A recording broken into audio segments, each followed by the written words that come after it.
Good evening, everyone. Welcome to the February 23rd meeting of the Commission on Equity for the City of Lacey. We are so pleased this evening to be joined by Lacey's Youth Commission, and we're looking forward to the exchange that's going to be taking place later on in the agenda, where we actually get to interact with our young people and get some information from them and hopefully be able to prepare and present some information to them. So we're looking forward to that.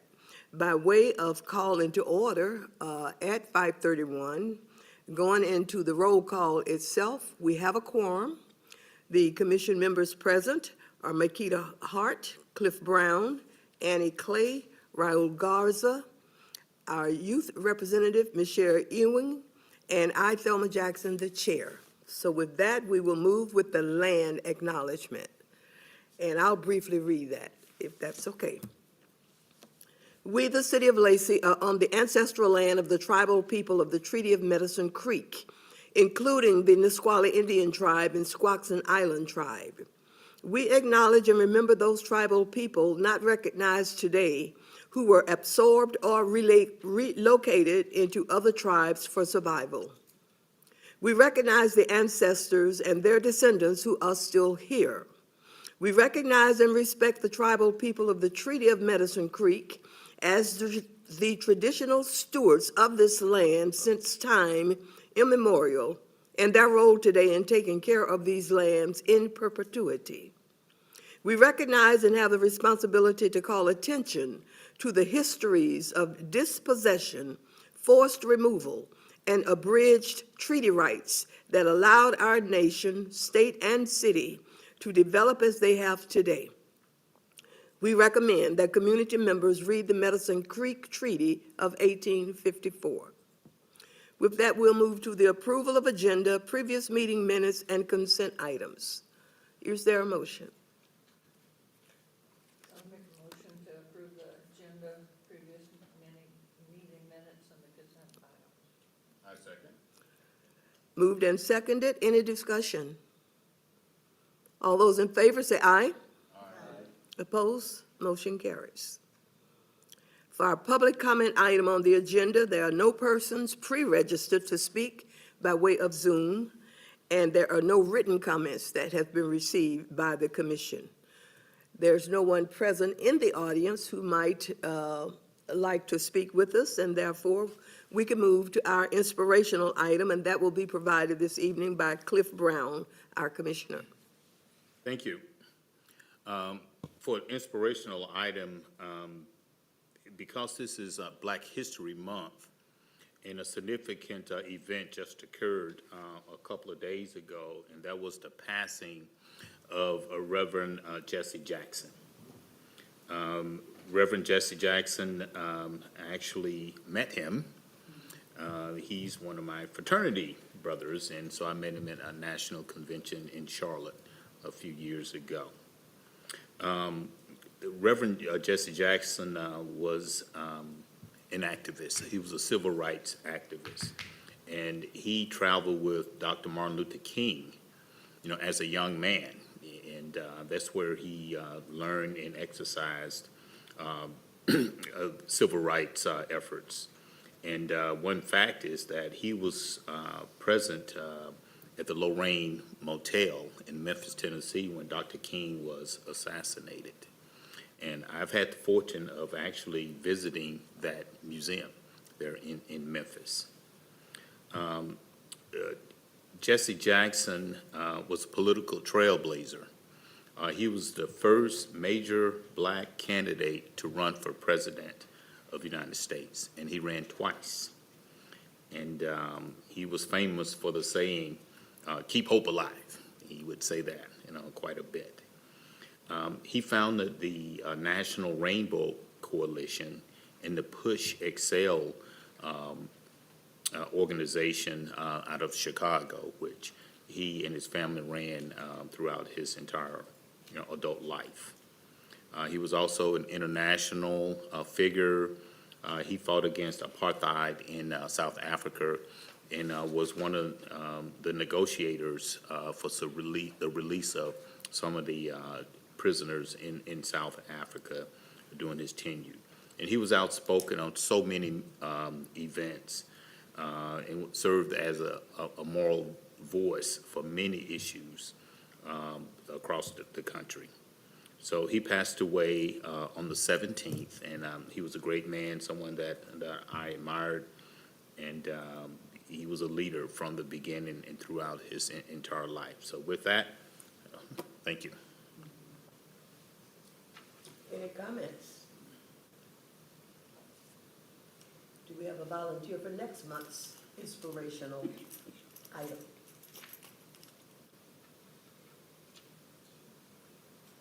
Commissioner Hart, thank you. We'll move into our business items. And our business major item this evening is our youth council. And they're newly constituted, so Chair. most of them we have not met yet. So by way of. Thank you. The Lacey Youth Council that we are jointly meeting with this evening. Many of them, most of them, we have not met before. And so by way of introductions, if we could start to my far left, work our way around, and then we'll move into the presentations that they've come prepared for us. My name is Joel Whipple.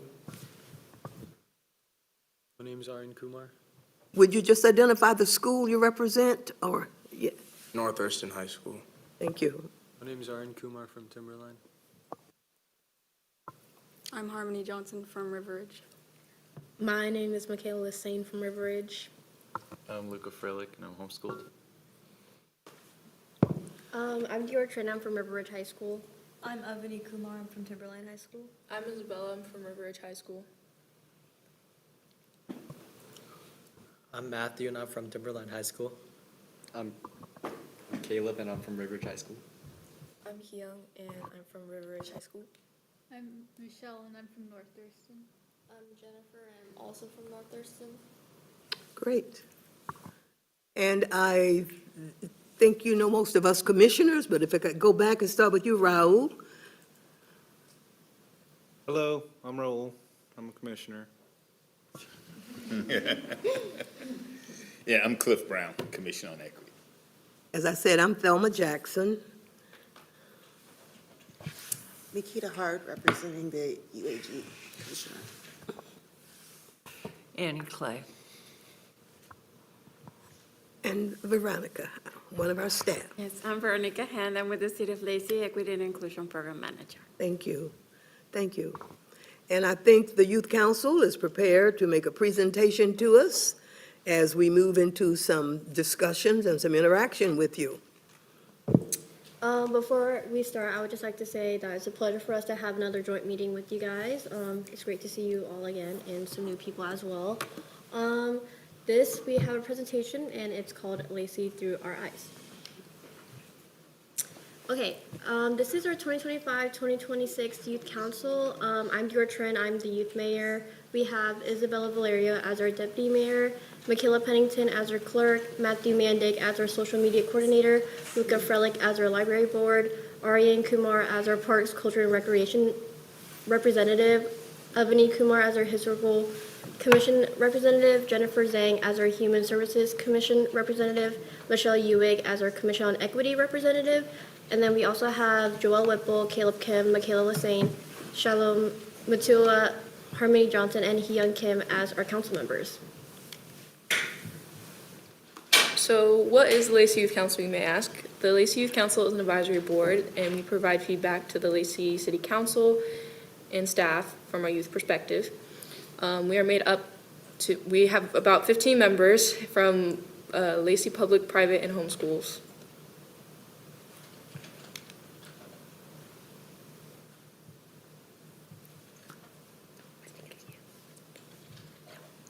Okay. What we do, so our term serves from September to June. We meet the first and third Tuesday of each month from 5 to 7 p.m. in our executive boardroom. Our meetings are a combination of staff presentations, project event planning, providing feedback to current and future city project planning, and reporting to the city council. We participate, partner, and host community engagement events to connect with the community and share the youth voice.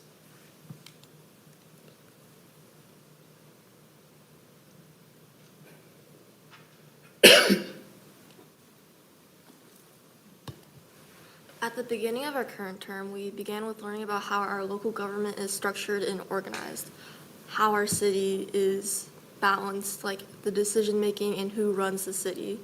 And then we learned a bit about how and what public records are kept and what info the community has rights to accessing. Additionally, we learned about the guidelines we have in place when communicating with one another. In city meetings like this, it includes Robert's rules, and then when communicating with the public, it includes the proclamations we make, what we post on social media, and how we stay neutral. We also focused on public speaking and the Lacey and Olympia joint sessions where we're working on the 2026 Youth Summit. For human services, we learn about like what we have, what we need, and how we let people know about resources throughout the community. And then we also learn about finance and budget, so like how we make money and how we spend money. And then we also have our Lacey Highlights reel next. So what makes life better in Lacey is we have a lot of community involvement and efforts to maintain our home. We live in friendly and quiet neighborhoods. We support city officials who are looking for input or recommendations and improvements. We have resources to help everyone live well, such as our vet hub. We promote creativity and freedom to express oneself, such as having a lot of events.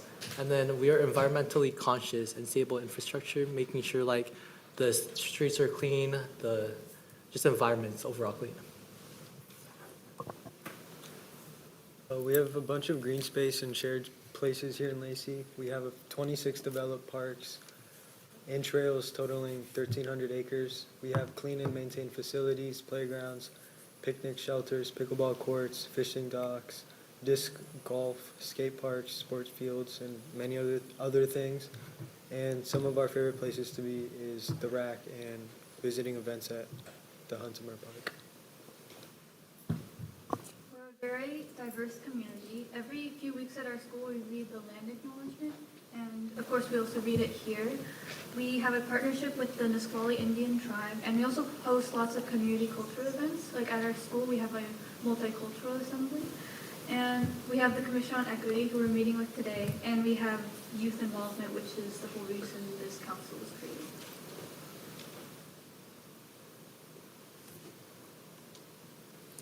created. So one of the things that we have at the core in Lacey, at the core priorities at Lacey is safety and care of the community.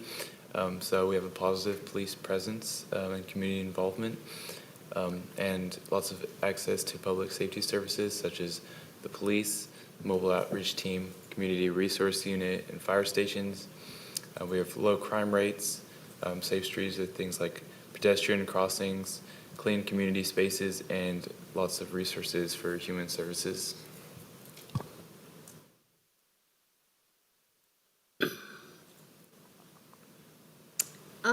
So we came up with a list of some of our best places to visit here in Lacey. We have the Rack, the Rainier Vista Park, Timberland Library, Cutters Point Coffee, thrift shops, and also our Regal Cinema.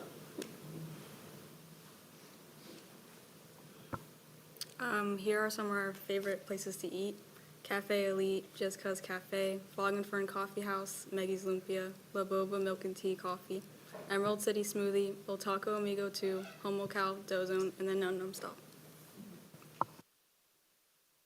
And then we also have our favorite community events like the night market at the depot, concerts at Huntsimer Park, Lacey's Spring Fun Fair, the 3rd of July fireworks, the Children's Day at Huntsimer Park as well. Some ideas we came up for a better community, creating more community gathering spaces, creating youth gathering spaces and youth-specific activities, improve vehicle traffic as a lot of us are now driving, and improving community about availability, communication about availability for resources.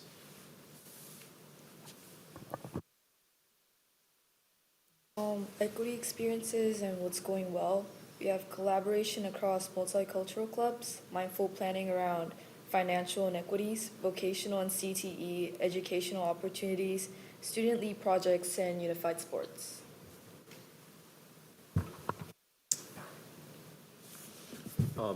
As the youth council, we've compiled 3 questions for you guys. The first question being is, what current projects are you guys currently working on?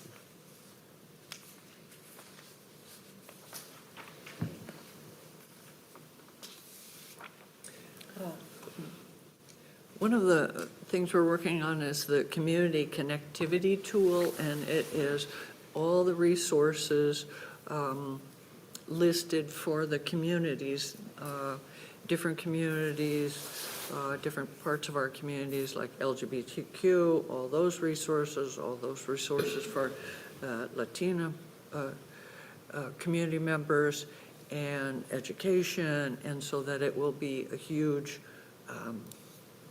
tool that we can spread around, that if you want to be connected to something, then you will get a list of people that are in that category of help. That's one. Our second question is, what efforts are you making to create equity for youth? What was that again? What efforts are you guys making to create equity for the youth? For the youth? Yeah. We're trying to look at the whole issue of equity in the community and the role that our youth play in the community. This year, we're talking more about equity in our schools, education being a main component that attract people to this community. As we look at a continuation of our equity map, is helping us to identify where the inequities exist as we try to identify what direction our next level of work need to go.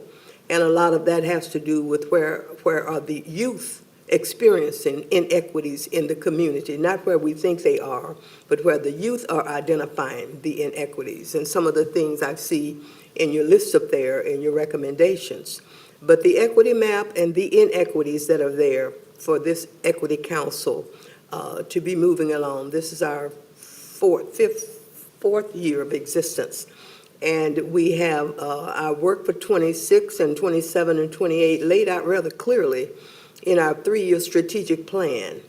And we entered into that with some heavy conversations about our youth. And if we can't maintain an equitable community for our youth, then we don't have an equitable community. So that's the direction we're trying to go in. Thank you. We're also looking at opportunities to have you guys at the table, like tonight, being able to talk to us, and information shared would be, passed on to those who can make changes, improvements, make a difference. We're working on a DEIB summit that will be in May, and there will be a youth portion there where you'll be able to participate and share with the community at large, and that's a great opportunity for you. So we want to give you opportunities to be able to share with us, the good, things that are not going well, but give us your honest assessment of what is going on, and share with us so we can talk to those who can help to make a difference. Thank you. Before we go on to the next question, and I think just going back to the first question, there might be a couple of other things that some other commissioners would love to speak on, Councilmember. Okay. Repeating the first question, it was, what current projects are you guys working on? Well, I kind of answered part of that in the second question, but now that we have the 3-year strategic plan, we're working on making sure we have elements in place to enforce or monitor and provide oversight. We're very concerned about it not becoming just another strategic plan that's a dust collecting report on a shelf, but is it actively being implemented? And it's built in to have some performance indicators certain parts of it, happening in the first quarter, the second quarter, the third quarter, or year two, or year three. And so we have a roadmap where we are looking, calendar-wise on where are we. It's also color-coded to indicate how we're doing. Completed, in progress, not yet begun, in process. And so it helps us to track the action steps and the strategic steps that we have in that plan. And that's our focus for this particular year and the next year that follows. And, many people have hesitations about strategic plans. We want this to be an alive, living document that's really guiding the things that the city's doing as they incorporate recommendations from us, recommendations from you, recommendations from the other advisory groups that's advising the city council. And this one way to track whether or not those recommendations are being listened to, if anything is happening, is anything changing that's been pointed out.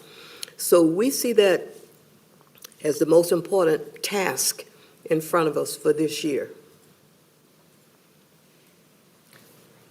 We also have on in the work plan to work with the council and the departments looking into internship possibilities, mentorships, and job opportunities, which could bring our youth into our workforce. We want the city of Lacey to be such a place where, as young people pass through the education system, graduate, we want the livability of the city to be such that you want to come back here for your professional lives as well, other than, I can't wait to get out of high school to get out of this place. We don't want that attitude to be the only attitude out there. We want to have a community you want to come back to and raise your families in. And so the only way we can do that is to actively discuss where are the things, where are the gaps, what are the areas of focus, we need to be drawing attention to.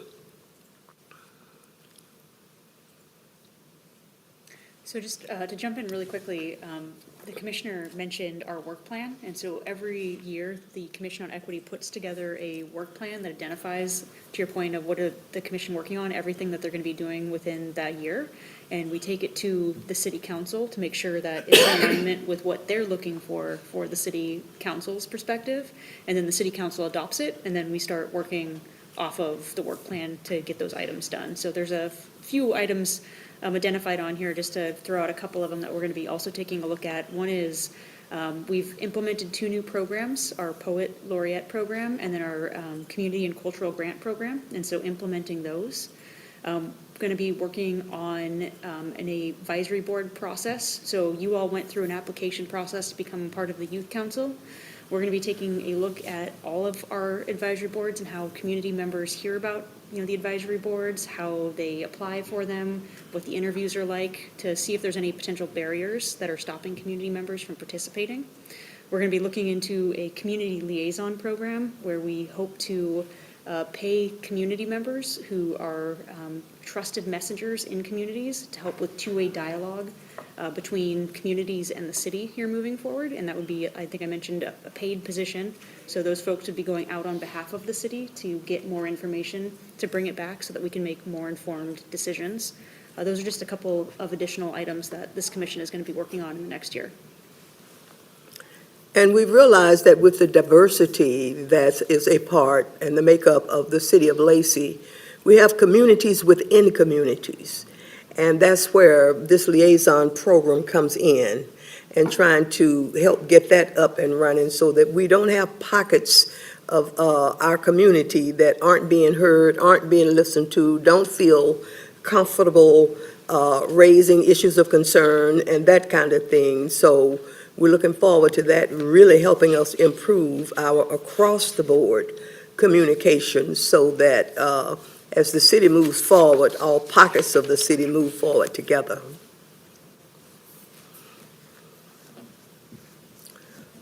Okay, we have one final question. It's, what are the outcomes of your efforts? What are the outcomes of our efforts? Most of it is yet to be seen. I mean, One huge effort for the first 3 years was the development of that strategic plan. That outcome has been unanimously adopted by the city council. Our work plan, as Shannon just shared, we had a joint meeting with the Lacey City Council week before last, and they approved that 006 work plan. So those are the outcomes. We're not just meeting once a month, sitting around chatting casually. We've got hardcore things we're trying to delve into and work on and provide the kind of advice to the city council that they're asking us for. This year's work is yet to be seen. We're just in the middle of February.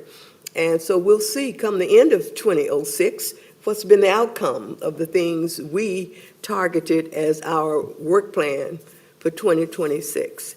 But we try to be upfront about what we've accomplished, what we didn't accomplish, and why not, so that the communication is flowing in every direction. Yeah, and there are things that we do behind the scenes that, don't see, they're not discussed in public, but we do a lot of policy reviews.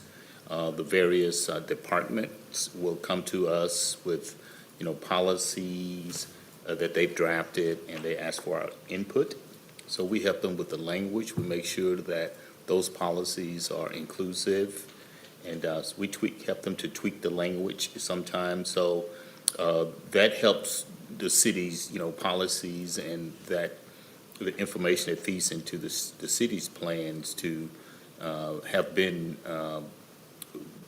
gone through an equity lens, per se. So there are things that we do. We make recommendations to the departments. We also make recommendations directly to the council, as Dr. Jackson has said. So there's administrative things behind the scenes, and languages that we're looking at, changing and tweaking, and the way things are worded, phrases that may be kind of old that need to be made more contemporary, and using more contemporary terms. So we do a lot of that grinding type of work with the various departments that make a difference ultimately on the policy side. Some of those policies include policies that you all have also worked on, like the comprehensive plan. I know the Commission on Equity has reviewed that several times, as well as, I believe, maybe there were some youth council members who were on during the public comment policy as well, and so that's also another policy item they've worked on. I think the DEI summit is quite an accomplishment, and we have a second year to go on that, as other jurisdictions, the Tumwater, Thurston, Olympia, are in some ways looking to us because we've been here longer and worked longer, looking to us for ideas. And now we're getting together on a regular basis and creating this forum for lots of business and government entities to get together and talk about how are we going to stay in this work of DEIB. One of our first accomplishments I am proud of is the land acknowledgement, working with the city council, working with the Nisqually Council, and putting this together that is being read at every government meeting. And we were successful in holding community forums, early on in our existence, where we were able to share with the community members and to receive their feedback, and to get their input on, what they think of Lacey. Is this, a wonderful place to live, and other things, any issues with access and language barriers and all. We were able to gather that feedback, and we're looking at doing another circuit, to do it again in the next year or so. So that has been an accomplishment, to really get a sense of what the community is thinking and feeling.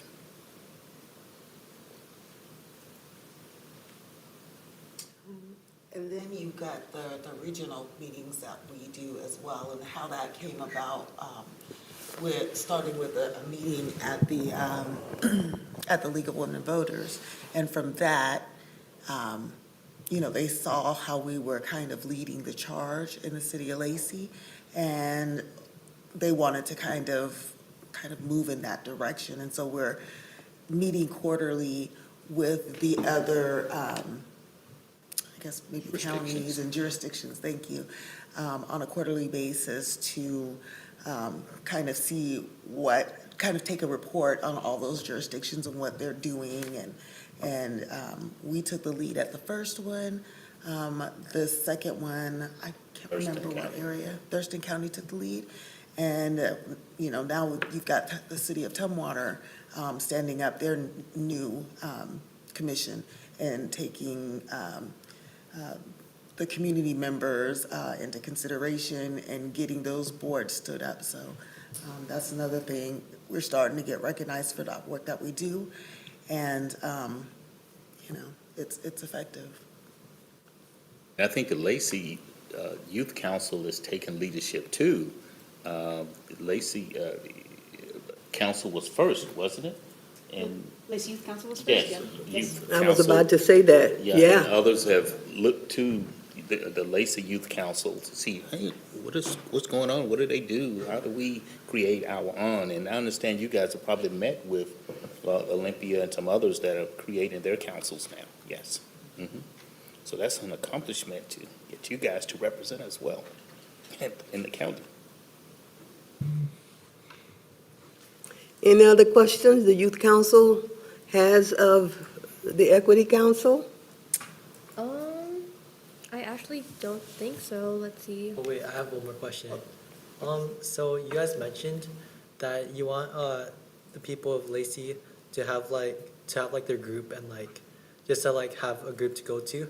How would the people in Lacey find what type of group they're trying to go into, or if you know what I mean, or what are you guys trying to implement by that? As far as the trusted liaison. What was that, Commissioner Hart? I think, I was asking, was it in terms of the community liaison? How are we trying to reach out and find those individuals? Yeah. Question. I think it's a great question. That's something we're certainly going to want to do some more diligence on. I think, we've contemplated, are there community groups that we can connect with or community businesses that we can connect with? We don't have it outlined exactly yet, but does it look like reaching out to maybe faith organizations and seeing if there's some messengers there? Does it look like reaching out to businesses like salons or barber shops and seeing if there could be some messengers there? And I think there could be more options than that, but we're going to take a look at that as part of our process. Do you have any thoughts or ideas? It's kind of a hard thing to do because it's kind of it's hard to put out there and get one group together and people to find their group, because people use a lot of things in different ways. A lot of people use the news, or a lot of people just use different to get information and stuff. So it's a hard thing to do. And that's one of the things we do along the way when we're reviewing draft documents that come to us from the city, policies or what have you. We try to keep the city cognizant that even though technology is moving forward at such a fast pace, that not all people and all groups get their information the same way. And we can't assume that, well, that's online. Well, not everyone's not online. Not everyone has internet. Well, that was on an Instagram. Well, there's still plenty pockets where it's the printed written word that people best understand. So trying to find that balance between contemporary ways of communicating and traditional ways of communicating, and even from community to community.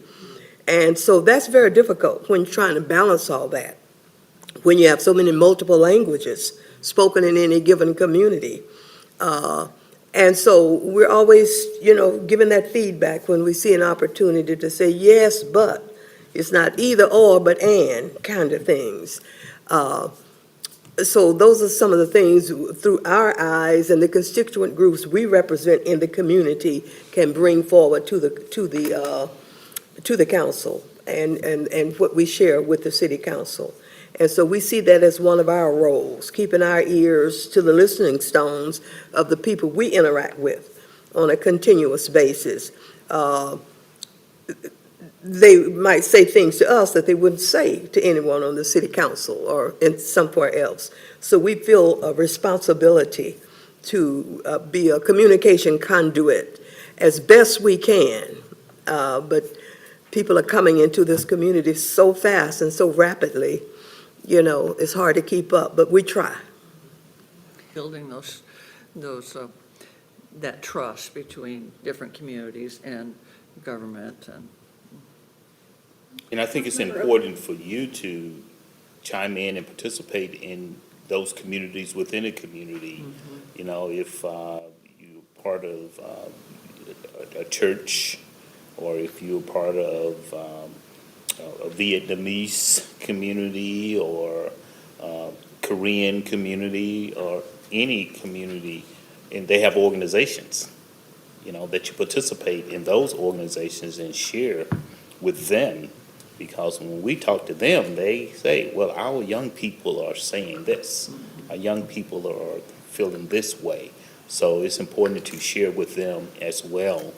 And if there are language issues, you can share in the language, and then they will share with us. So participating, not just with the youth council, not just with the schools. All of the organizations you have in school, the diverse organizations, they're in the community as well. So do both. Youth Councilmember Matthew, I would just add to, reflect on your question a little bit more. And it was actually a question that a council member asked us when we took the draft 2026 Commission on Equity work plan, was I think also about how we have our community forums and how we get the information out to get folks around there. And what we've found has been a long learning process, and every time we host a community forum, it's changed a little bit, and how we've hosted the community forums have changed, and I'm wondering if the commission would like to speak to that. Well, when talking about the development of the community forums and trying to figure out how we could maximize the participation and the input from the various elements of the community, we realized that it could not be one set format, that different formats appeal to different groups of people. And depending on what particular group we had most alignment with, and as we took the lead, for instance, the first forum we had was of the Black community, the African American community.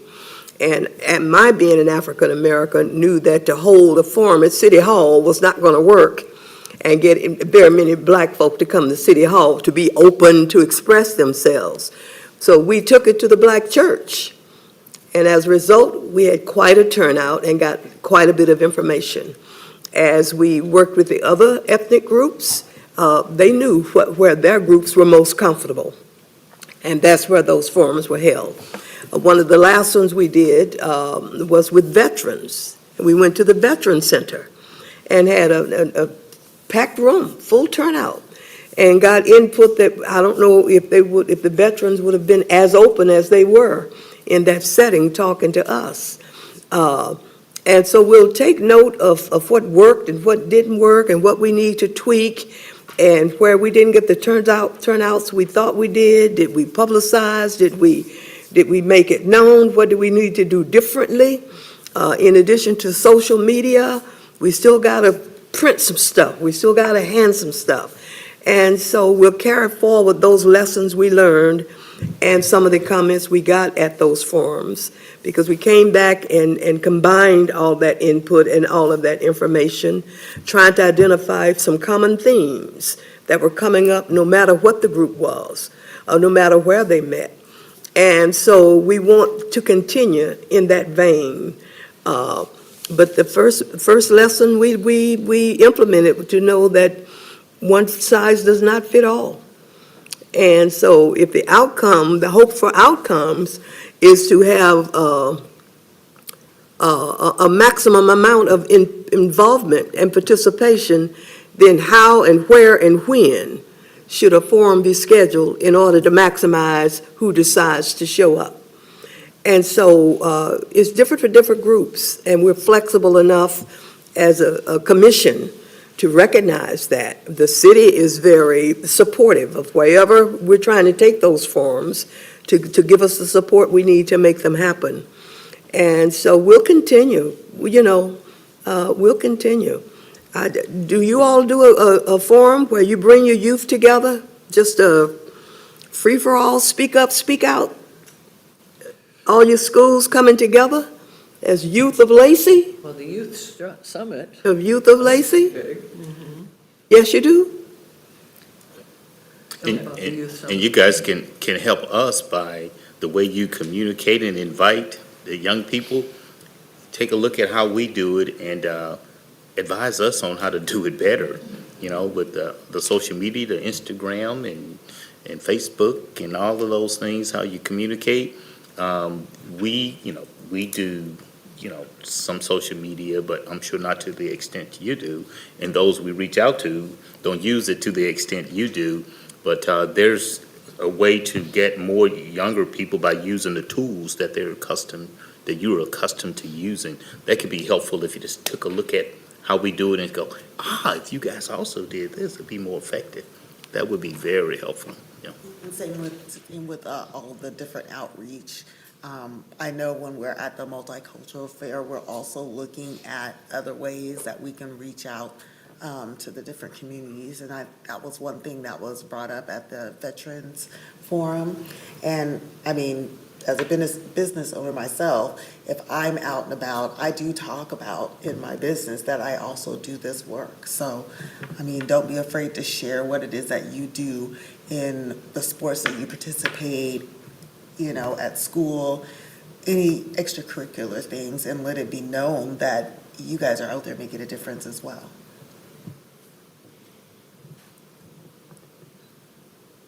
I think I heard the Youth Summit come up. Is there any updates you can provide the Commission on Equity on kind of some of the planning elements you've done on the Youth Summit?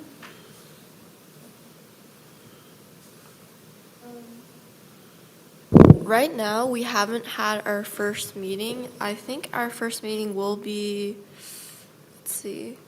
it'll be the first Monday of March. But right now, we're still getting a location finalized, so things like that. I think one detail that we're pretty sure on is that it'll be on a Saturday. I believe you recently met with the City of Olympia Youth Council to talk a little bit about that. Can you provide some more information on how that meeting went? Who was there? I think it was a great meeting. We discussed meeting in the future, and that's how we kind of formed our subcommittee that we're starting. And it was very cool to see kind of the similarities between the two perspectives of the youth from each community. And then it was also cool to see some of the differences as well. I saw your theme. Someone shared your theme of reaching adulthood or adulting 101 or something like that. What is your theme? Adulting 101. Okay. I thought that was very interesting, very interesting. So anxious to see what your components are to your summit, looking at the theme you set up. Yeah. And if there's any way that we can help or be there. So I got a question. How do you guys feel, or what have you learned working with students from the other schools, from the rival schools and different places? How has that experience been for you? Anybody want to talk about that? Amongst the Yeah. North Thurston? Yeah. Or Yeah, you North got Thurston River and Ridge, Olympia. Thurston, Timberline, homeschool and online. How's that working with students from other schools and that get their education through other means? What do you think about that? Has there been a learning there? It depends what scenario. If it's like a competitive thing and then we learn with them, it's kind of like you act friendly against them while trying to figure out what they're doing so that next time you face them, you could like win over them. So it's kind of like that, at least in a competitive setting. It's definitely competitive with sports, for sure. Yeah. Yeah. I think it's really funny whenever we do our reports to council when all of our schools have participated in the same competitions and we'll all say like what place we got. Like, Yeah, I saw in our that. hygiene drive, we'll be like, oh, our school got first place. And then everyone's like, okay.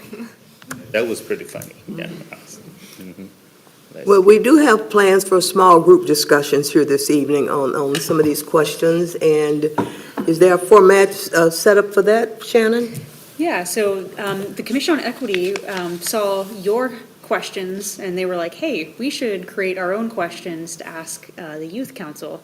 And so they've come up with, just about, 10, 12, 15, 200. So we're going to be here for the next couple of hours going over each and every one of these questions. No, they created 9 questions that they wanted to chat with you all about. And what they want to do is have a small group discussion. So having a commissioner or a staff member with 2 to 3 of you to have just a kind of more one-on-one discussion of like what you see and what your perspective is. And then we'll bring it back together as a big group to have a discussion on those items. And so those questions have been handed out to you. And so what I'd like you all to do is to consider the first 5 questions only. And I'll give you all about 10 minutes in your small groups to talk about it. And then we'll come back as a big group to debrief. And then we'll go back into small groups to talk about the remaining 4 questions. And so let's start down on this side. So we've got our 2 group right here. We've got a commissioner. Let's go with these 3 right here with a commissioner. We've got a commissioner right here, and then a commissioner down there. And then why don't we do a kind of a larger group? Veronica, you want to join them with the last 3 down here? Sound good? All right, so it is 6:17, so why don't we come back at 6:27 and we'll discuss these questions. 6:27. 6:27. Come back at 6:27? Yep. 10 minutes? Oh, okay. It's 6:17. You have a list of those questions? I handed them out. I don't have one. I don't either. You don't have them either? Okay. Here are the questions that we have. I don't know Okay. if you have any of the Okay. Do you want me to grab these? Okay, that's, no, we're just, you got them right here. So, let's go back here.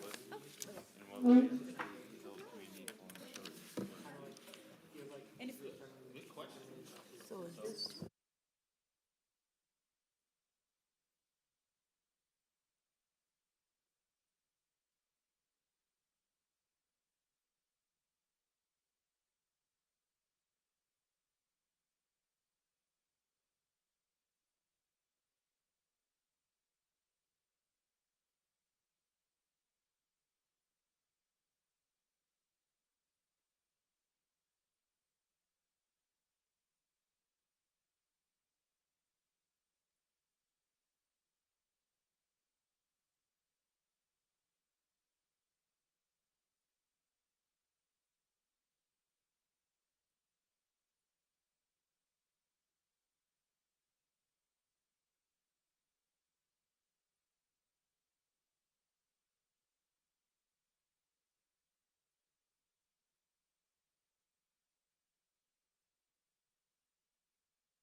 So please do make sure there's a mic with your group, and to make sure to turn it on.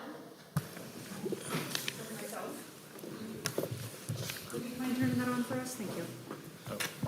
All right, well, welcome on back, and it sounds like there was a lot of really good discussion going on, and so we'll just go group by group and talk about some of the top themes that you all talked about with some of the questions. And so why don't we start off with this group down here? So starting with question one, some of the biggest challenges or fears that we discussed was preparation for the future.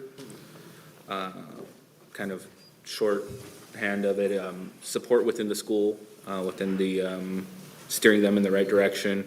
There was talks of kind of like a pipeline format within the education system and how it could be better. Moving on to question two, preparedness for adulthood in the current environment. What came up quotable is, I don't think you ever will be, and I echoed that. As an adult, I'm still not prepared for the current environment or future environment or any environment I've been in. And we discussed some things like the Running Start program within the education that is accessible to you guys, the youth specifically. And some more training within preparedness for the workforce, as well as fiscal training, like fiscal responsibility after, living with your parents for so long. Things such as college and independent living, and kind of circled back to the whole educational infrastructure that's in place. Question three, stress or pressures that are felt unique to your guys' generation, specifically the youth. Social media, popularity, kind of that big bucket of items. We talked about what would help this, and it seems like a lot of it kind of goes into safety versus security versus freedom, autonomy as an individual, going outside, pushing connections, and connecting with other people was a big discussion point.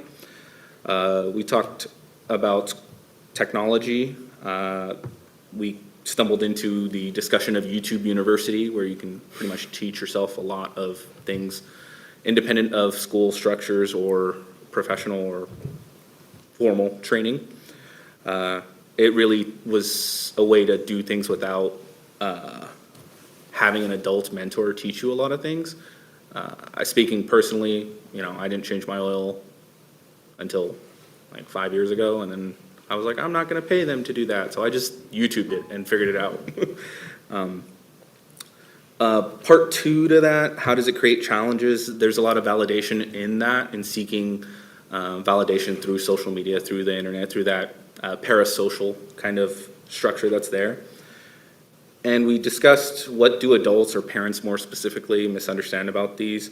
And in our group, parents were more understanding, so I'm sure that's not always the case, but they're more understanding and they support it. There's a lot of different approaches to learning and doing things, and sometimes social media or technology rather, because we used it a little bit more liberally with YouTube University. There's a way to connect and engage with figuring things out without having someone guiding you, really. I mean, some random YouTube person, sure, but not a formal person. And then we didn't get to question 5, so that's where we're at with that. Joel, Aaron, any additions? No, that summed it up pretty well.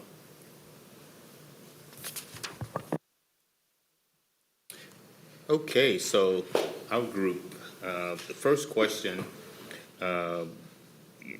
what the biggest challenges or fears that the youth are facing now, and what is that adults in leadership often misunderstand or overlook?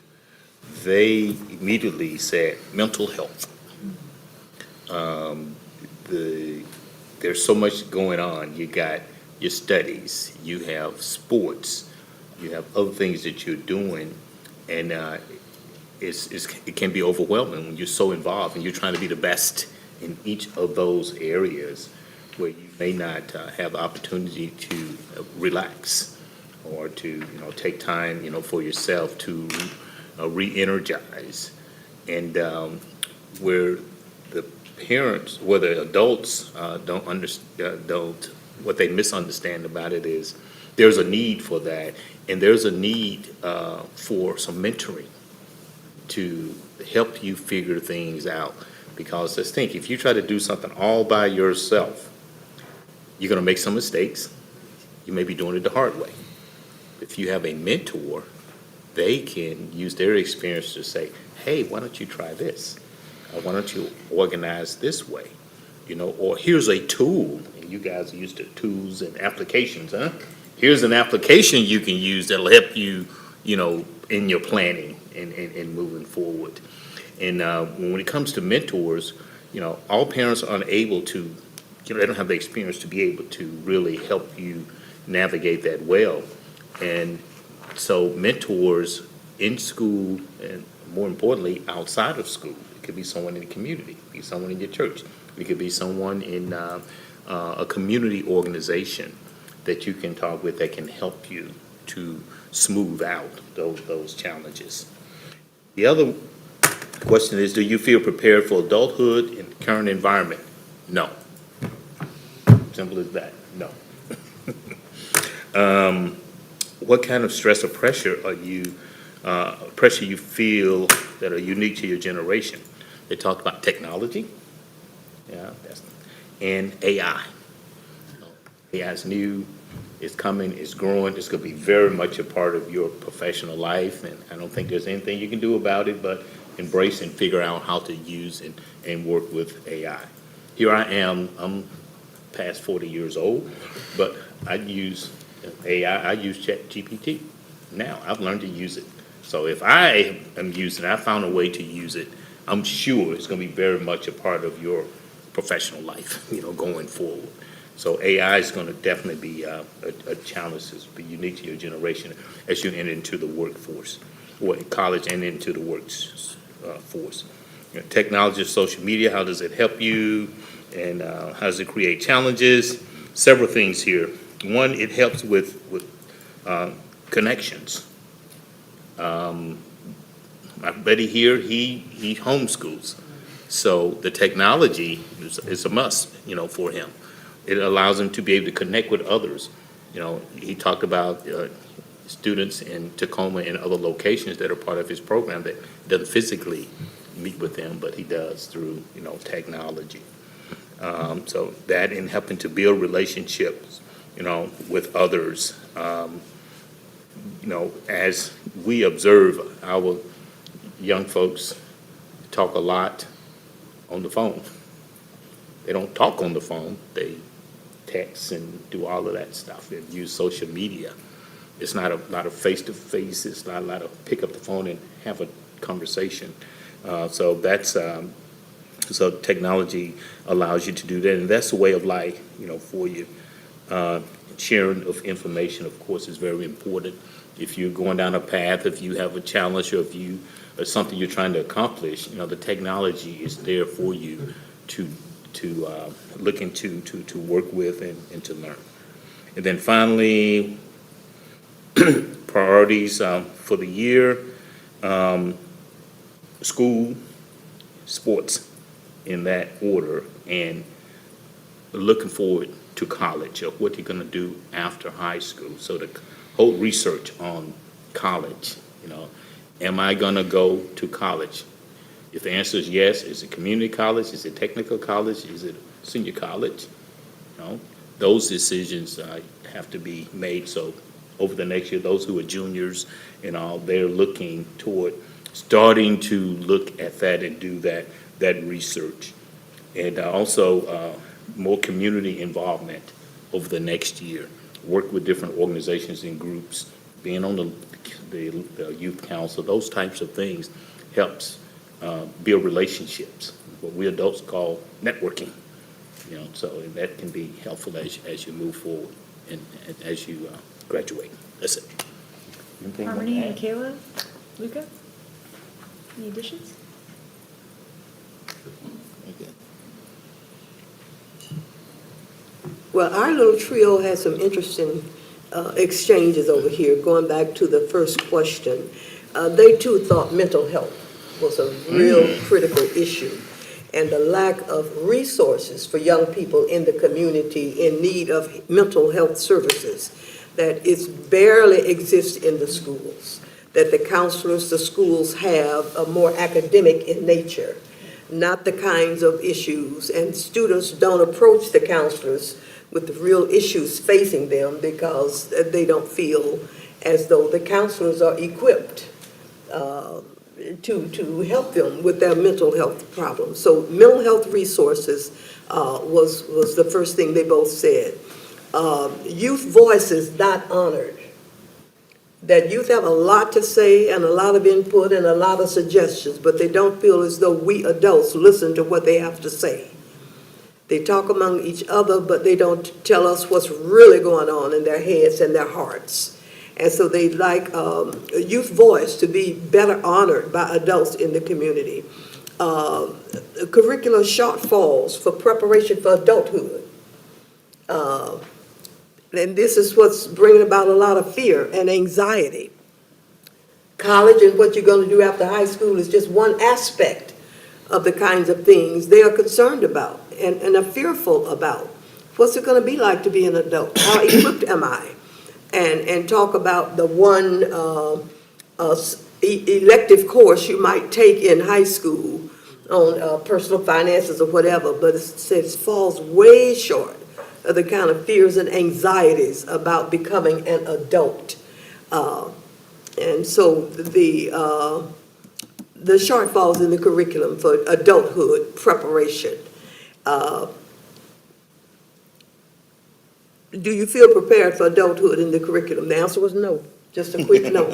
Yeah, and the lack of school connection there to help them understand, for the adults to understand that the environment is a big part of what they will encounter as adults. And what does it look like? What kind of stress or pressure feels are unique to your generation? And again, they said no adequate preparation for adulthood is stressing the young generation out. They don't know what to expect. They see what's going on in the world. They see all of the challenges and arguments and controversies. They're concerned about the future and if they're going to be a future and the kinds of things we are leaving for them to solve, the environment just being one of them. But what does it mean to be an adult and who's preparing them? And like Cliff said, in the absence of mentors, of whatever, it's bringing about a lot of fear and anxiety, which comes back to that first thing, the mental health problems. how does technology of social media, and they talked about connecting and networking and that kind of thing. But, we know there's a downside to all that social media too. And so they're trying to navigate all that stuff while trying to keep up grades, while trying to keep up sports, while trying to choose the next step in their academic life. I, for one, wouldn't want to be young again. I tell you. What are one or two youth priorities for this year? And they see the summit, the youth summit, as a priority. As you talk about becoming adults, where you can get some open dialogue and discussion about these apprehensions and fears and mental health anxieties and all of that kind of thing, and putting words in their mouths. They're hoping adults will listen to what the young people are going to be saying at that youth summit. Because right now, youth don't feel as though their voices are neither heard nor honored. So that's all we got to do. Ladies, anything to add? I don't have anything to add. Did I capture your thoughts okay? It Okay. was amazing. Great. So our group, I see a lot of the same running theme with grades, with being prepared for adulthood, getting internships, after school preparation and alternatives to either college, trade school, or whether they want to go to college or not. What is adulthood going to look like for them? And are they prepared? They need life skills training, how to handle finances. All of that was a concern. One of our youth was talking about, because we kind of went first question, and then we found out we had limited time, and so I just kind of spitballed some things. My questions to them was, are there things for them to do? Because one of the youth council was talking about not knowing about the youth council for lack of, they weren't on social media at one point. So not everybody's on social media. They may not have time for social media. How do you find out about some of the resources, especially with the lack of having life skills in school? Where else can they find those resources? One of the youth council went to a leadership and business class, but it was during the summertime. And so I asked, were you able to enjoy your summer vacation, seeing as though the class was a couple of weeks long? This individual elected to do this educational program, but not everybody is going to want to give up some of their summer and summer vacation, especially when the year was already, stressful and filled with pressures of grades and sports and, activities, prom, what have you. And then I asked about, were you able to get yourself there, or how was transportation covered? These were some of the things that, because I have children, and it wasn't that long ago that those things were their option, but they didn't drive, so it's those things that surround the family unit, getting them there, especially if they're not a driver and they have to worry about how do they get around. And then they talked about the clubs and the diverse school activities during the year, but in the summer there's not a lot for them to do to kind of keep them busy, keep them out of trouble, and possibly even keeping them worried for what's to come in the future. So mentoring and job opportunities was another concern that was pressured or was a concern for the group, whether it's through school or through somebody in the community. Yeah, that's what we got. Did you guys have anything to add to that? No? You got that good. Did I cover it? All right. Yep. Perfect. Hello.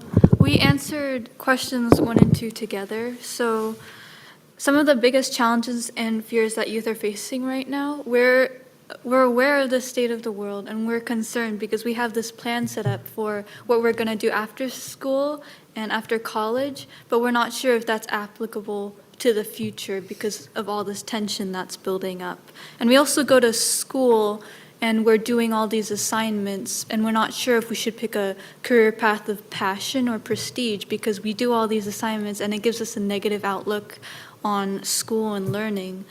And we're not very passionate about the subjects. We're just choosing something mainly based on prestige than a subject that we enjoy because we're not sure what we actually do enjoy. For the next couple of questions, 3 and 4, we also sort of mushed them together. What kinds of stress or pressure do we feel are unique to our generation? We mentioned social media and the unrealistic expectations that can foster among youth. For example, when people are posting on social media, you might see 10% of their lives, the 10% that's picture perfect, and you might compare that to your life. You live 100% of your life. You see the highs and the lows. But when you see someone else and all they have is this picture perfect 10%, you think that's their 100%. So it creates these really unrealistic expectations. Am I falling behind? Am I doing enough as a youth? Like, am I really going to be ready to enter the world with this class of people? And it can be really stressful. Again, with mental health, it can be a really big burden. So social media, although there's good things about it, there's also these negative sides to it. For number 4, technology, as mentioned before, AI. As AI is getting progressively better, our work, students' works are often flagged as AI if we ever use things like M-dashes or semicolons. These AI uses, it's very common, yes, but it also leads to false accusations, which leads to deductive points or maybe even a 0 on our whole assignment, which obviously has a great effect on our grades. So those are the kind of challenges for technology and AI. For social media, it helps us because that's mainly how we get our information, maybe community events or just what's happening in our school or club events or anything. That's how it helps us, and how Jennifer mentioned before, just pressure and how people portray their lives. Those are the kind of challenges that we face with social media. And we heard one of the youth priorities is a youth center. And we hear that a lot from a lot of people, from parents, a lot in the communities, and somewhere to go that's safe and interesting and can do different things. We have a lot of good parks, but that's outdoors. Winter is hard. Yeah, I think I also heard this, just the need for more mentorships and internships, and where you have proximity with adults who might be doing interesting jobs that you might think you'd like to hang with, so that you have a real broad sense of what kind of jobs are out there, not just nurse, teacher, doctor, that's just a whole array. So getting a little more exposure for that. Yeah. It's great.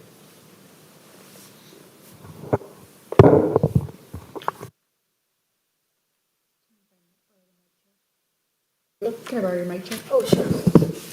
Well, I think those were all really fantastic discussions, and as we were listening to it, I didn't want to interrupt because it sounded like just so many good conversations were going on.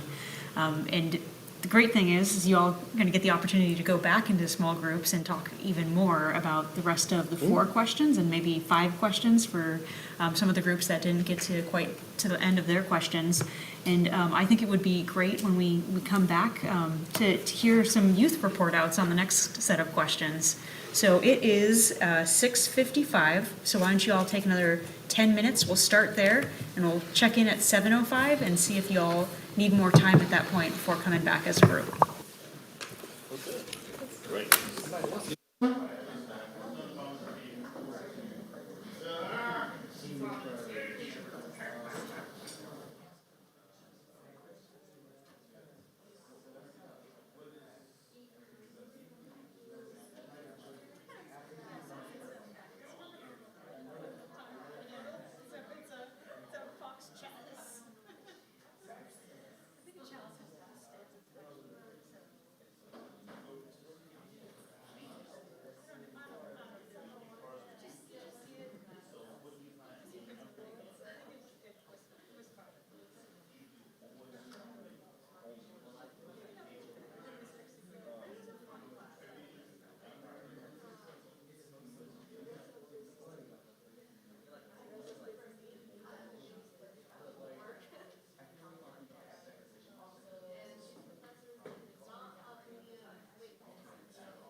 exactly it is, but where they have to like split up money evenly between men's and women's sports.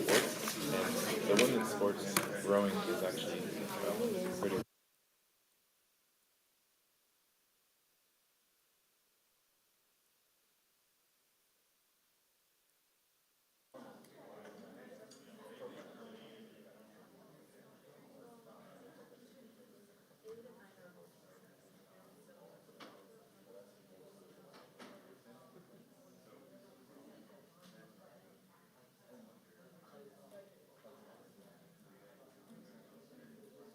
Maybe start on this side first.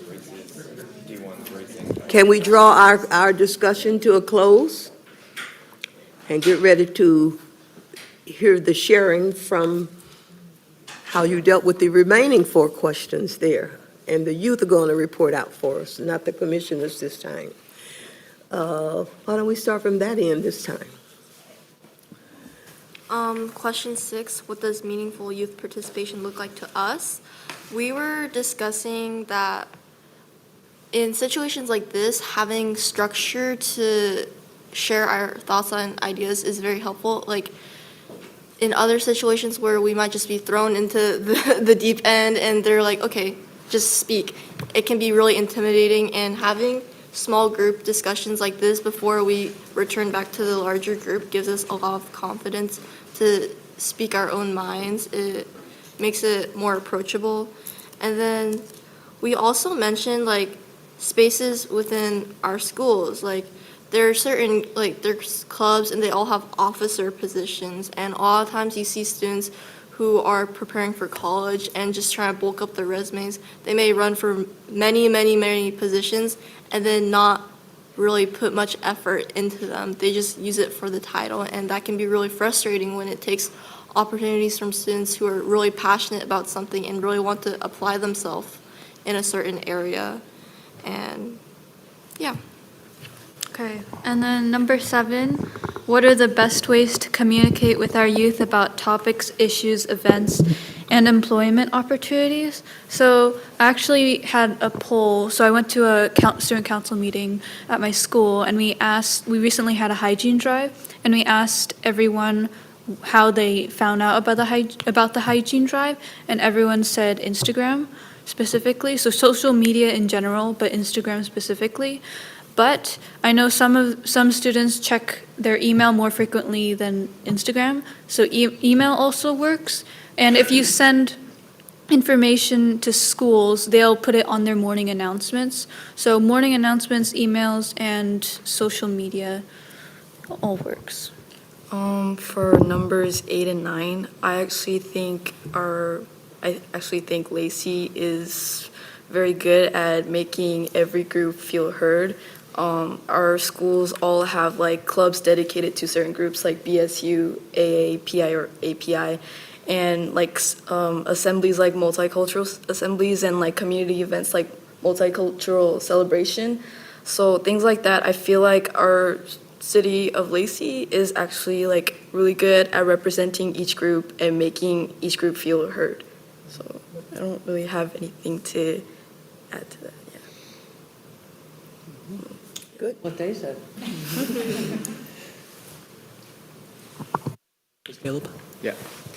Okay, so I'm going to answer question 6 on what meaningful youth participation looks like. And I don't know if they've said it, but what we talked about was like where we are and Lacey Youth Council in general. Just doing things that are considered optional and going out of your own way to participate, whether that's applying for this position, filling out the application, and taking time out of your day to go to an interview, and then just in general coming to weekly meetings. Things that like another youth might consider optional, just going out of your way to do it just to benefit not only yourself but a community like Lacey. I would consider that meaningful because it makes a change. Like even small things make a change. And when answering the question on what adults could do to kind of help youth advocate is, it might seem simple, but it means a lot. Just creating a space where youth can collaborate and talk, whether that's like a teen hub. We also talked about like a teen hub where like youth our age could come together and discuss topics where we believe matter, and maybe talking to an adult wouldn't let us be comfortable, and we just need like just creating a space for that. All right. Also to add on for the Teen Hub, I think it would be cool to have a Teen Hub for like just teens to come to, like a gaming area or like game nights hosted like in the team club. So there'll be like fun games there, maybe like Among Us games, card games, and then also having events to just help prepare teens for adulthood, like mock interviews, and just kind of using that like as a center place that teens can come to as a community in the city of Lacey. So I'd also like to go back to question 3, which we talked about. It talks about stress and pressure we feel in this generation. And right now, we feel stressed about experiencing a lot of budget cuts that's happening in our schools.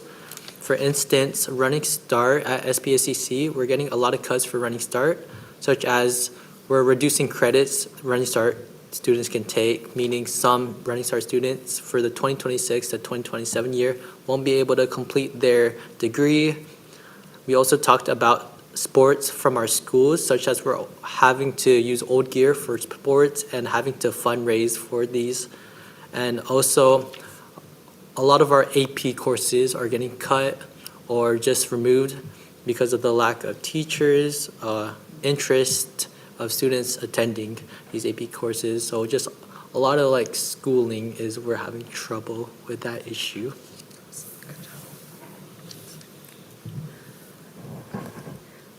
Going to question number 7, what are the best ways to communicate with our youth about topics, issues, events, employment opportunities? We kind of had a similar answer to the last group. Just social media in general is a really good place to outreach, but also the emails are helpful to communicate with families, to communicate to their students and kids, and also just in school with announcements and posters and general school communication with students. And then I kind of threw in, like a curveball, and I asked them if they had siblings and where they were and what their experiences were with watching their older siblings navigate, secondary education or life in general, and what have they learned? Has that, stressed them out as well? I think we were kind of talking about the pressures and stresses that they're under, and just kind of watching what other siblings are doing and how they're having to navigate, and how they are, how they view it, I thought that was kind of important as well. Yeah. For question 6, we discussed that we think that we need more like youth groups to talk about issues and ideas like all together, because we just think that it's nicer to have like more of a youth voice like the youth council.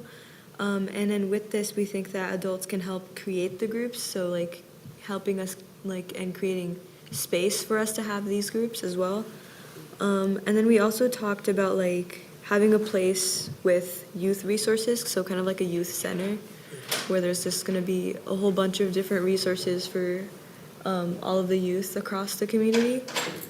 And then for question 7, we said, like you guys said, social media. Also specifically Instagram would be really good. And then also partnerships with schools so that we can get more resources out that way, and the morning announcements as well. And for question 8, we were discussing about youth who might come from families that deal with addiction, or students or youth that also struggle with addiction themselves. I feel like they are unheard and excluded, and I feel like they don't have enough resources to maybe overcome their addiction or find stability within their life and personal life. I feel like some steps we could take to better engage and support them. I feel like just also finding better resources for them as well. And then for question 9, we were also talking about cliques within schools, and how we also said that we also need to pay attention to more individuals who feel like they're not part or feel any connection within our community.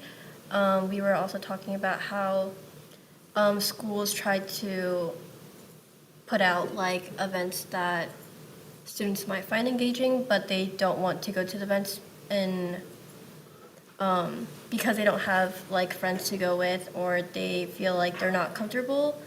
So I feel like some things that we could work on is just school environments and stuff as well. That's all we said.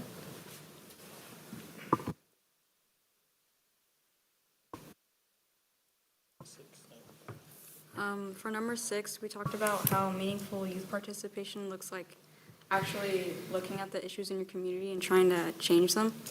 When you're young, it's easy to lean into conformity, so actually trying to act upon the issues that you see in your community is meaningful.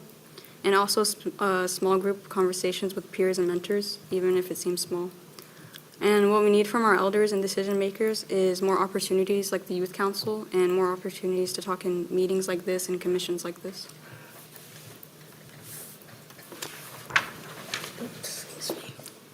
And then for question 7, we spoke on how you can interact with the students, and we thought the best way was through social media. And to better represent the students that aren't on social media are things like sports and clubs, because so many students do them at our schools. And those are like great ways to find students. And then also talking about how clubs are helpful, and also like in opportunities like in the BSU, we spoke on how they should attend, I think it was the church, about signing up for the FAFSA coming up, and that was really it. Okay. Groups of youth that are especially unheard or excluded, we named homeless youth, disabled youth, youth who do not speak English or is not their first language, and how best to support them is in school settings or community settings, inviting towards them and giving opportunities for them to be involved. Like for example, if they don't speak English well, like reaching out to them in the languages they do speak, and helping them out, and most importantly, making sure that they are heard. And then number 9, another group of individuals we haven't mentioned yet is immigrants, who sometimes face systemic inequalities. And then ongoing challenges within the community, addictions, drugs, vaping, weed, and alcohol to some extent. Like it's growing with young kids too, which is really sad. And like personally, I know kids that seem like put together, they're going to college and stuff, but in the background, the adults don't know they're struggling with like weed addictions especially. And then one more thing I added on is I don't see it like directly with the kids, but like a culture of that's encouraging like gambling. So yeah.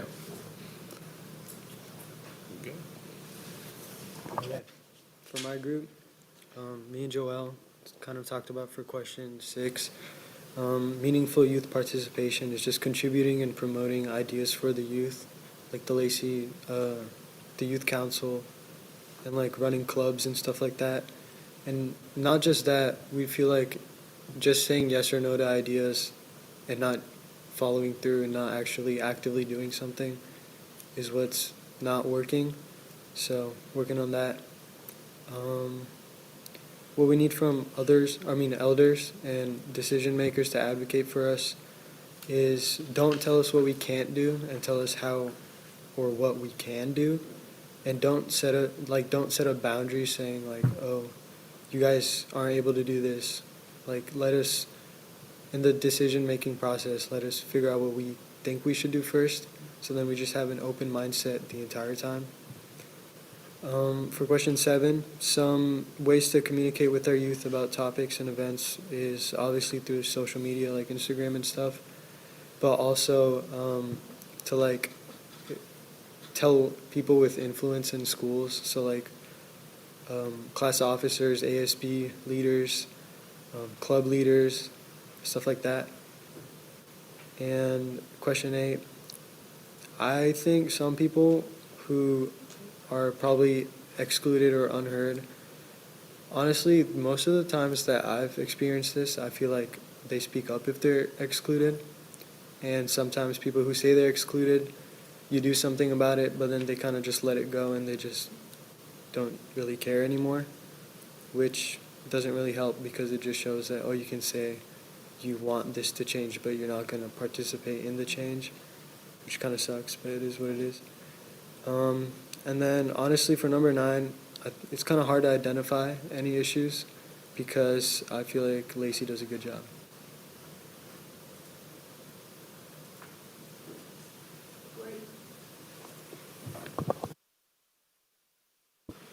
Great. Any general comments anyone would like to make after this exercise? After you've heard the thinking of different people, us commissioners, our youth, what's going through your minds right now that might not have been on your mind when you came to this meeting tonight? Anything? I'd say let's hang out more together. Commissioner Annie wants to hang out more together. How about that? And Anything? I also liked the idea that, the idea that my group had about the Teen Hub. Another thing that I wanted to kind of mention was, because I asked them, I was like, well, we've got Boys and Girls Club, but when they think of Boys and Girls Club, they're thinking of elementary, middle, and not necessarily teen, even though teens can go there, but some of the things that they would like to see in something that would be a teen hub would be those types of things where the schools lack, like the life skills training, the games and things that would kind of help them be youthful, but then also kind of prepare them for the next stage in their lives. So, I mean, I thought that was great. Yeah, that came up with this group too. The idea of a youth center. Yes. The community does not have a youth center. Young adult center maybe, because they're kind of. Well, you know, the Boys and Girls Club for kind of the babysitting thing, the Big Sisters, Big Brothers for kind of, so for that group that still needs something. Yes. And don't have it. Yes. So that seed was planted. Thank you, guys. Anything else? Yes, ma'am. What are you going to do with the information that we gave you today? What are we going to do with the information shared here tonight? Well, it's been recorded, and we on the Equity Council, we find that anything we've talked about at our meetings, it reappears in print on a piece of paper eventually. So it's not going to go away. And whoever's the city person working with the Youth Council will have access to this, and we'll revisit this. What were some of the themes that came out of our joint meeting with the Youth Council, and which parts of it fit into our plan of work that we can help forward as part of our agenda as well. And you youth heard some of our comments, and how much of that might you want to take? And we use it, feedback and what we've heard today, when we meet with representatives from the school district. We share what you share with us and with the council that we talked about. So every opportunity we get to share this information and advocate for you and really try to get them to understand what you're facing and the challenges and also great things. But we don't want to leave that part out. Bring up the youth center. Sorry, Mike's. We can bring up the idea of the youth center again with the Parks Department, Parks Cultural and Rec Department. When the communications department comes and asks us how to get our information out, or say, the youth need to have it on social media, we're And we can incorporate investigate it. how community organizations can be invited into the schools to do financial literacy workshops and some of the other things like my nonprofit does. So we just have to bridge that gap and figure out how we can be invited in to do those types of things with the students. Yeah, and with Lacey, being, in my eyes, a small business type of community as well, some of these business owners should also be able to go out and volunteer their time to, encourage the youth in some of the life skill things or some of the classes on how to, pivot, essentially, how to adapt and overcome and use their experience to kind of mentor the youth in our community and give back, pay it forward. I want to say something too. Veronica? I don't know if you have already started to talk about potential agenda for the Youth Summit, but I would like to let you know that the Department of Financial Institutions, it's a state agency, and they have financial wellness workshops that they can do for free. So if you would like to invite them, I have the contact information. I can put you in touch with them. They can make a financial wellness workshop for all of you, and they do it specifically for teens. They have for teenagers, for adults, and for retired people. And you can choose different topics. It could be credit score, budgeting, savings. So you can choose whatever you want. And if you want like 2 workshops, for example, they could do that as well. So that's one idea. The other thing that I wanted to, just a thought, just a suggestion, for the summit as well. Maybe you could choose 1 or 2 of the topics that were discussed today and use it as a work plan for your summit. I'll just give you an idea, what I have in mind, but it's just a suggestion again. For the Teen Hub, for example, you can have sessions of what do we want in the Teen Hub, and start creating the concept of what you want and what you want to do there. And then from there, maybe we could start working together and see how to make it happen. And I guess we can all dream, right? It's probably going to take 5 years, 10 years, I don't know. But if you could at least have a foundation of what you want to have, that's the start, right? And then we grow from there. So it's just a suggestion, just a thought. You got that? Okay. Anything else before we move on to the next item on our agenda? Seeing none, thank you very much, young people. We learned a lot. Yes.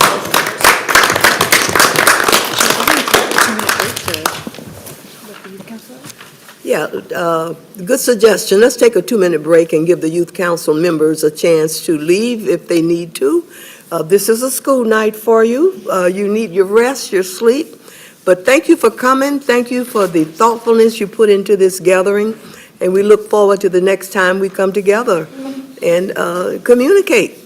Have a good evening. Thank you. Great seeing you guys again. So you all speaking last week at the council meeting. Yeah, excellent idea. Hey, before everybody goes, real quick photo.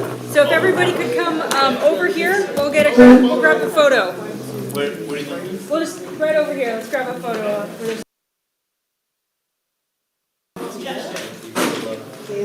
Caleb. Isabella, nice to meet you. Come on, let's fix it up. Our young folk and our we take a picture. I think so, yeah. Let's show some love. Yeah, let's on the photo. Okay. All right, y'all gonna need to squeeze in a little bit more. Squeeze in a little bit more here. Squeeze in, squeeze in. All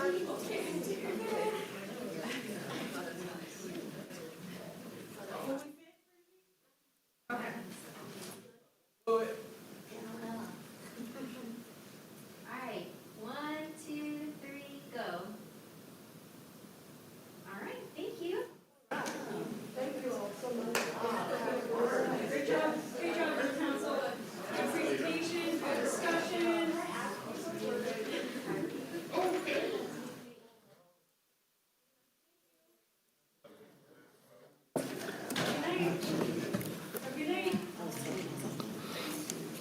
All right, commissioners, let's move in a little bit tighter here.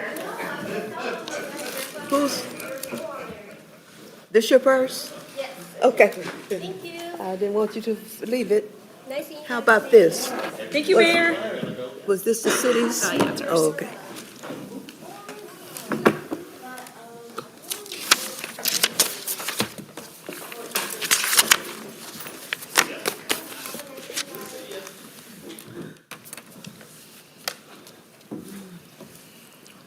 Okay.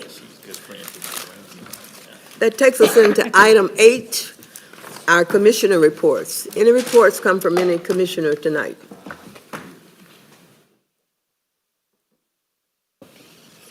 Okay, then we'll go to the director report. I'm sorry, Annie. Sorry, the Lacey Museum is having, their museum talk is about the Medicine Creek Treaty. And I don't know the date, but you can look it up on the museum website. But I thought that would be a really interesting thing. Is it soon? Is it? Soon. I mean, Remember, Mike? maybe. All right, so it is Thursday, March 19th. Oh, yeah. And it is, the topic itself is Chief Leschi, Governor Isaac Stevens, and the Medicine Creek Treaty of 1854. It'll be here in the Lacey City Hall Council Chambers from 6:30 to 7:30 p.m. Thank you. Yeah. And my other thing is I'm going to miss I will miss that and miss next meeting because I'm going to India. Thank you. Nice. That's great. Any other commissioner comments or report? Okay, Shannon, it's all yours. Great. Director report. All right, well, I'll start with the 2026 Commission on Equity Work Plan updates. I know a lot of you all joined us for the meeting with the council last week to talk about the draft work plan. And so I'll let you all provide some comments and feedback that you had from the meeting itself. But some major takeaways from our end is that the council did ask for the commission to consider the conversation and to go take a look back at the work plan and come back with some other thoughts and ideas. And so we're going to be bringing it back to the Commission on Equity in the March meeting. We just didn't have enough time between this week and that week in our process. So we'll be coming back more to talk about what that looks like. And there were some really good conversations on kind of feedback and how information gets brought from like forums back to the city council and what that could look like, how we could use the equity map moving forward, additional conversations and nexuses we could have with youth in the community in North Thurston Public Schools, some conversations on childcare access and childcare being barriers, and then other types of social connections that could be created across the city, or just a couple of things that came up in the discussion. But I'll open it up to any council members, and Veronica, if there's anything else to add, but we will return to this topic in more detail at March. They talked about possibly like assigning a council member to attend each of our community forums, and then they could report back or, be able to participate. We talked about their participation, where they see themselves, what part they see, the role they see themselves playing in those sessions. Great. Well, we'll look forward to hearing those additional comments. It was a very good meeting, I thought. A lot came up, and maybe we'll have some new directions or some additional directions, not new directions, but requests of us or whatever, given the conversation that took place.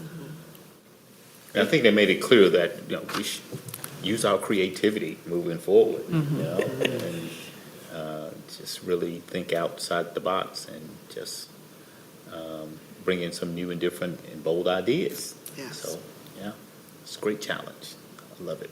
Yeah, we're going to take that to heart. Yeah, great. I wonder, as a point, there were a couple of things that people said, like, well, you should connect with the business community or something. It made me think that our agenda is on the internet always, but what would it be like to, like, email the council our agenda? And then it would like appear before them, and they could just review and just see how many bodies we have that come before us and that we solicitate the information from.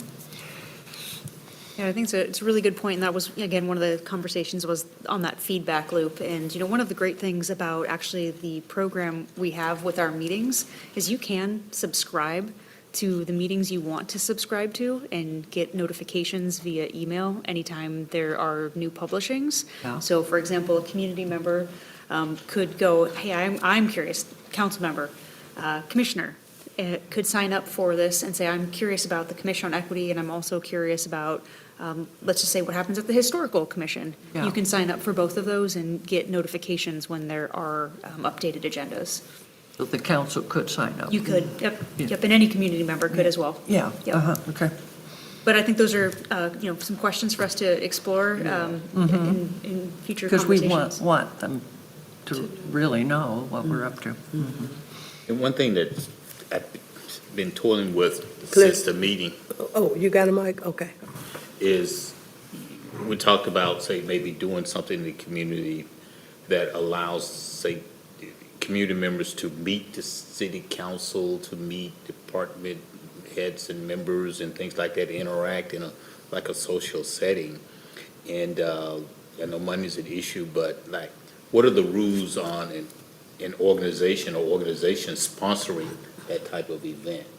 Say a business, say I'll, pay for the food, or another one say I'll pay for this. So there's no cost to the council, but we are able to kind of lead and organize that, but have someone else to sponsor.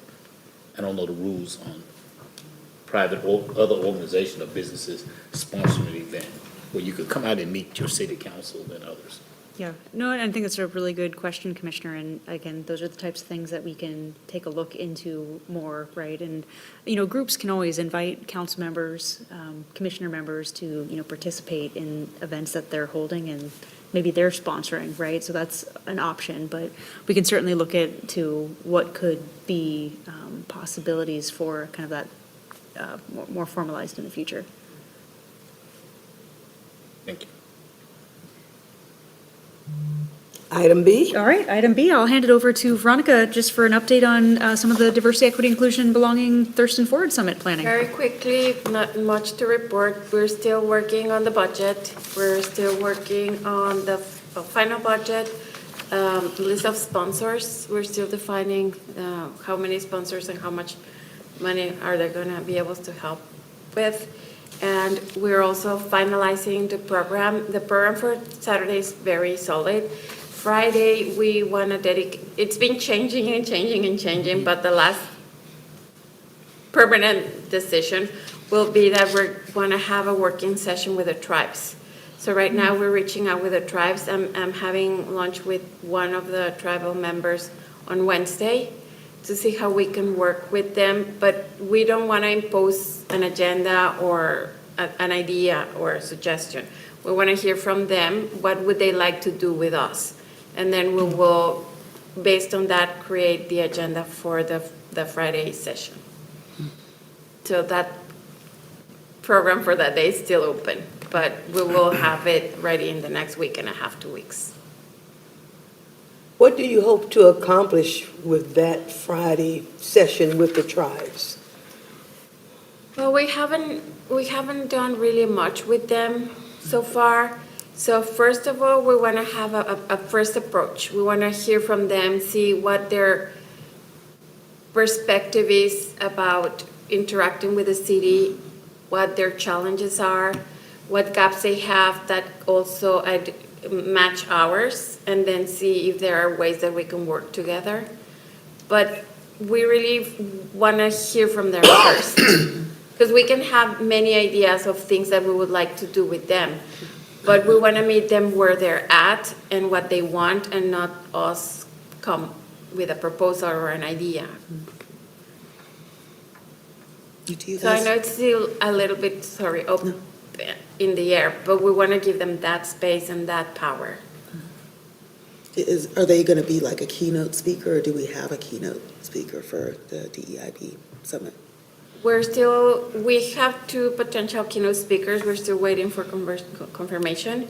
But for Friday, I don't think there would be a keynote speaker. It's just going to be a working session pretty much. Okay.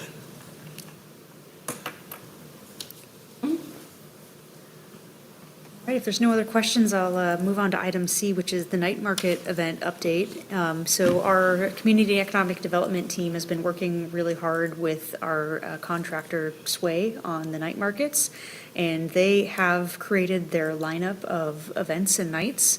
And so it's going to go from April 3rd through October 30th, and it is kind of that every other Friday night, just as a reminder for anybody who may be listening. And I just want to highlight a couple of the nights that they are planning for this run, including on May 29th of having Military Appreciation Night, which was also kind of one of the comments that was brought up in the council meeting last week of having, some higher connection with the military community. And so. What was the appreciation? Military Appreciation Night. Military, Yep. And what date was that again? That was May 29th. Yep. And then on June 12th, having a Juneteenth celebration night. And I'll send all of this out in my follow-up email, so you all have a copy of it. So you're more than welcome to write it down, but I'll send you a copy too. And then June 26th being a Pride Night. July 10th being a Polynesian Night. August 7th being a K-pop night. That's great. September 4th being a country night, and then September 18th being a Latin night. And there's other dates in there too as well, but I just wanted to highlight some of those events. And so one of the things for the commission to think about is potentially hosting a booth at a couple of those nights. I know this has been something that the commission has brought up in the past. And so I'll be sending out some kind of survey materials to see when there might be some interest in having commissioner and commission booths at those nights. Any questions on the night market? What's that? He said that they're going to start the 3rd of April to the 30th of October, every other Thursday? Yep. Okay. Every other Friday. It's Every other Friday. Friday. Yep, Okay. Friday night market. So as soon as you could send that out, where we can begin to get the word out, like May 29th, the Military Appreciation Night. 50% of our congregation in New Life is active or retired military, that kind of thing, not to mention Juneteenth on June 12th. So as we're putting together calendars for the rest of the year, we can make sure those things are highlighted so that, that segment of the community is aware of what's going on. We have Latino, Latinx in our congregation, the whole thing. So as we fold it in to the ongoing calendar of events, that would help a lot. Yeah, but the night market is really taking on a popularity of its own. So fun. Yeah, sounds great. Okay, and we'll get that information out to you. Again, by the latest, the end of this week, you'll have that all in your inboxes. So Great. take a look in there. The other thing I just wanted to highlight was that the Lacey Cultural Celebration is coming up March 7th, and I know we talked about this very briefly at our last commission meeting about having a booth there and getting some commissioners to help staff that booth. So I will send up again in my follow-up email to this meeting a sign-up sheet for different shifts that you may be interested in, so please sign up for that, and we'll coordinate what that could look like moving forward. Great. I have a quick question regarding the community and cultural events grant. Parks is asking us if we want anybody from their boards to be in the panel when you review the applications and select the ones that are going to suggest to cancel. They wanted to ask if you want any panel members from the Parks Commission.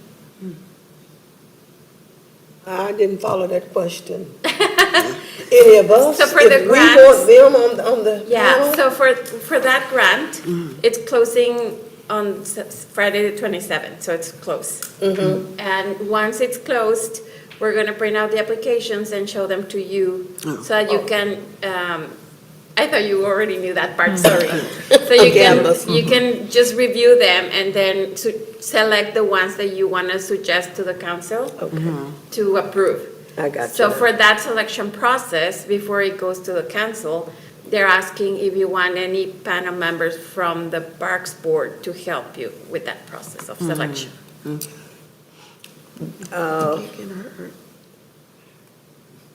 At this point, I would say no, given our, our review of it.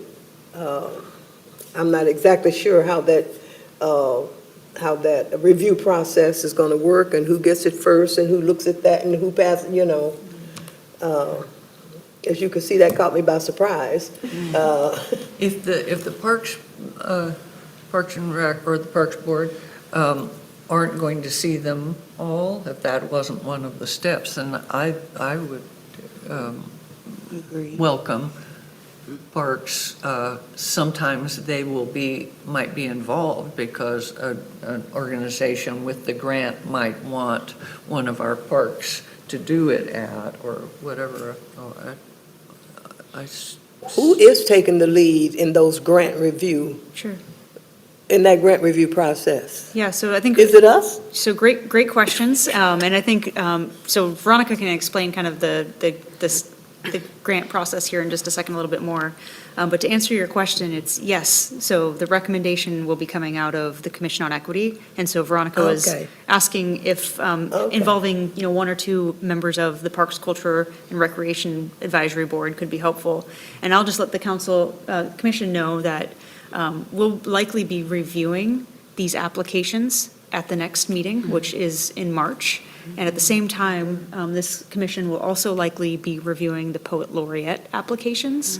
And for that Poet Laureate application process, there will be some other members of the community joining us. So similar to kind of the question that Veronica was asking here, we'll have some representatives from some local like poetry connections and groups, some representatives from education, and also some representatives from our Parks Advisory Board already here for that meeting as well. So just highlighting that we will be joined by a few members to go through the Poet Laureate process.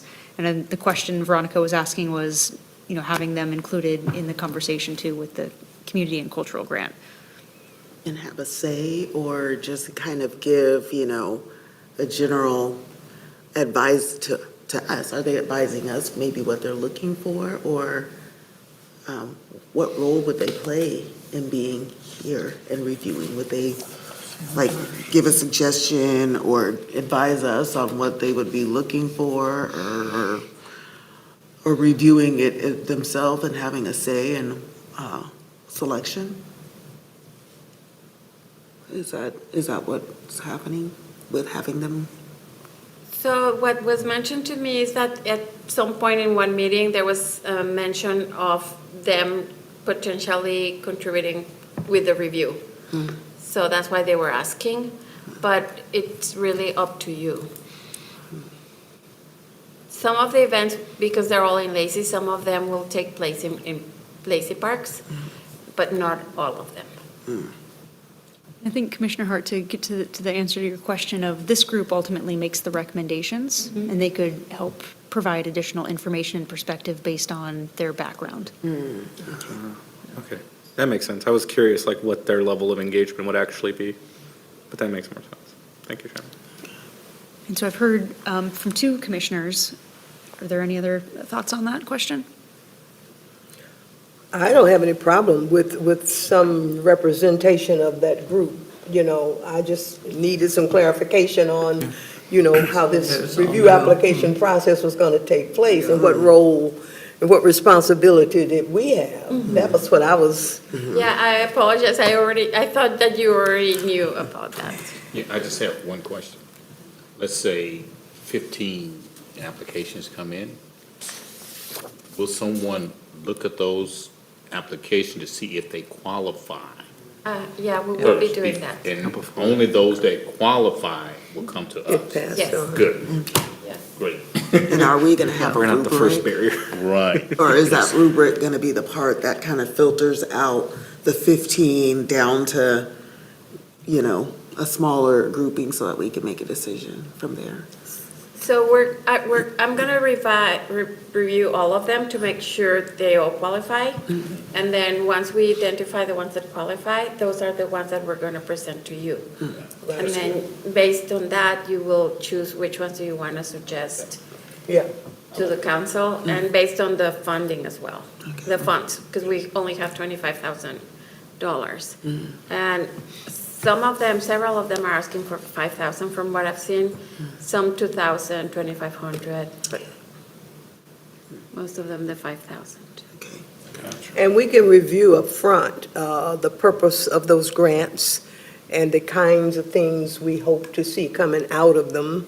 Not a rubric per se, but, you know, an application could be so far out in left field, it has nothing to do with what we, you know, that kind of thing. But I don't know if you got your answer, but yeah, now that we know that we have responsibility, And will we yeah. be able to kind of take some, will we get them ahead of time so that we can have a little bit of time to look at them and consider them within, like either in an email so that we can come and be prepared to make selections? That's okay, right?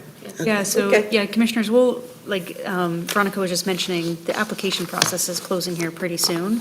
And so we'll work to try to get them out to you sooner than our normal agenda packets go out so that you have time to review them in advance. But they will also be included as part of that packet as well for the review Okay. process. That's good. But we're expected to make a decision at our next meeting. Make a recommendation. Recommendation too? Okay, To the city council. okay. Yep. Okay, I think we're clearer now. And it sounds like there's some broad consensus of inviting a member to. Yes, Okay, yes, Yeah, thank you. thank you. sure. That is the end of my report. Okay. Is there anything to come before the commission before we adjourn from anyone? Hearing none, seeing none, then we're adjourned, 8 o'clock. We need a hand clap right here on the gavel for you. Oh, yeah.